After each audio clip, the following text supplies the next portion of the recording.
আমরা আছি এখন ঝাকু টেম্পেল। এই ঝাকু টেম্পেলে 108খানা সিঁড়ি আছে। এই 108খানা সিঁড়ি দিয়ে আপনাদের উপরে আসতে হবে। উপরে আসার পর আপনারা দেখতে পাচ্ছেন 108 ফুট বজরংবলীর মূর্তি, আর ভেতরে মন্দির আছে।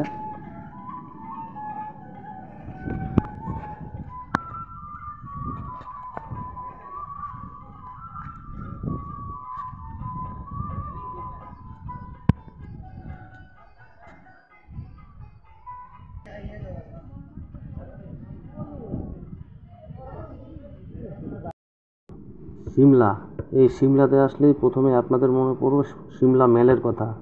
আর এই সিমলা ম্যাল থেকে মাত্র কয়েক মিনিটে আমরা 4 চাকা করে আসলাম ঝাকু টেম্পেল। ঝাকু টেম্পেলে বজরংবলীর মূর্তি 108 ফুট। 108 ফুট নিচ থেকে দেখাই যাচ্ছে না পুরো পুরো ছবিটা।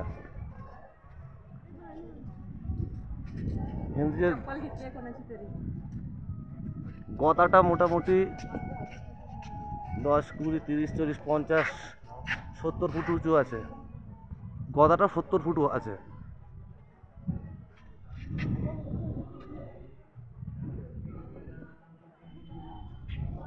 এটা তো পাহাড়ের ওপরে আছে।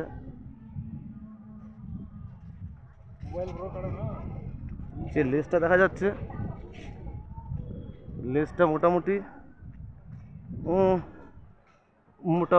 লেজটা যে ঘুরে গেছে, শেষ মাথাটা নিচের থেকে উপর পর্যন্ত 50 ফুট মতন হবে, 20, 40, 50 ফুট মতন হবে লেজটা।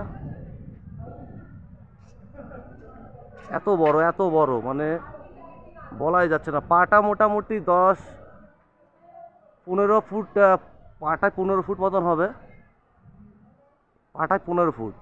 এটা পেছন সাইড, বজরংবলী পেছন সাইডে, এটা সামনেটা পেছন সাইডে। এটা মানে মাথাটাই এখানে ঠিক মতন দেখা যাচ্ছে না, এত উঁচু। নিচ থেকে যখন দেখলাম এটাকে, মনে হলো একটুখানি 10-12 ফুট হবে, কিন্তু উপরে আসার পর দেখতে পাচ্ছি 108 ফুট। দেখেন বজরংবলী অসংখ্য আছে এখানে, অসংখ্য। এখানে একটা দেখা যাচ্ছে, এখানে একটা দেখা যাচ্ছে, আরও আছে, ওই নিচে আছে, এই যে এখানে একটা আছে। অসংখ্য অসংখ্য অসংখ্য বানর আছে এখানে। দেখতে পাচ্ছেন এখান থেকে বজরংবলী মন্দিরটা দেখা যাচ্ছে এখান থেকে।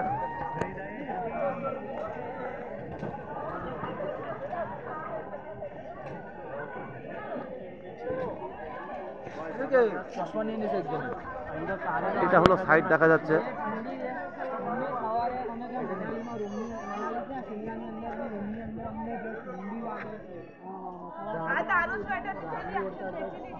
মন্দিরটা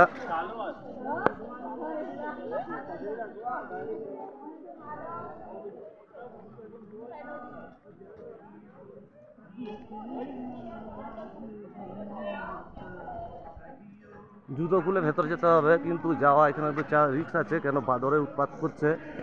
বাঁদর খুব উৎপাত করছে, জুতোগুলো নিয়ে চলে যাচ্ছে। সেই কারণে যাবো কিনা বুঝতে পারছি না। জুতো নিয়ে চলে যাচ্ছে বাঁদর, জুতো, চশমা দেখাতে পারছি না, কেন এখানে জুতো খুলে ঢুকতে হবে ভেতরে, মন্দিরের ভেতরে।